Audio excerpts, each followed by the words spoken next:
नमस्कार मित्रांनो, मी अरविंद चव्हाण आणि आजच्या क्लासमध्ये आपण परत बघणार आहोत सांकेतिक भाषेचा। तर आज एका सांकेतिक भाषेत जर ट्रेड हा शब्द VUISJ असा लिहिला जातो तर त्यात सांकेतिक भाषेत ब्रिटिश हा शब्द कसा लिहिला जाईल। तर लक्ष द्या बाळांनो, आपल्याला काढायचं आहे काय काढायचं आहे आपल्याला ब्रिटिश हा शब्द कसा लिहिला जाईल। म्हणजे ट्रेड या शब्दाचा आपण VUISJ असा लिहिला जातो तर त्यात सांकेतिक भाषेत ब्रिटिश हा शब्द कसा लिहिला जाईल। तर कोणत्या पद्धतीने करायचं गणित हे बघा। ट्रेड कसं केलं आहे TREND। तर याच पद्धतीने एक एकचं करून घ्या। म्हणजे आपण काय घेतलं आहे VUISJ म्हणजे आपण वापरलं काय टी च्या नंतर काय आहे यू म्हणजे एक, टी च्या नंतर यू म्हणजे एक न, यू नंतर V, RST म्हणजे STU म्हणजे दोन आणि EFGHI म्हणजे तीन आणि NOP म्हणजे N च्या नंतर आपण वापरलेलं आहे N चं 4 आणि D म्हणजे 5। तर या पद्धतीने 1 2 3 4 5 असं फरक प्रत्येक वेगवेगळ्या पद्धतीने दाखवलेला आहे। तर त्याच पद्धतीने आपल्याला ब्रिटिशचं काढायचं आहे। एक BRITISH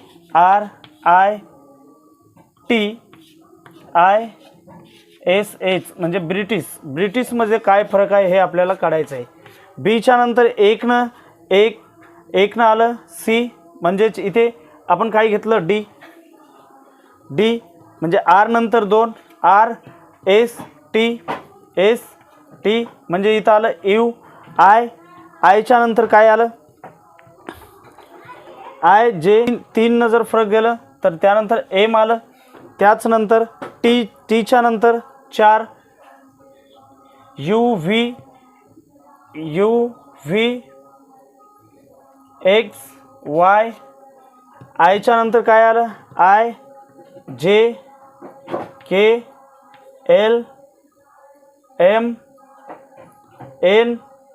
तर याच पद्धतीने 5 चा फरक आलं, 5 चा फरक आहे O, त्यानंतर S चा 6 वर फरक म्हणजेच Z आणि H चा 7 न फरक म्हणजेच P।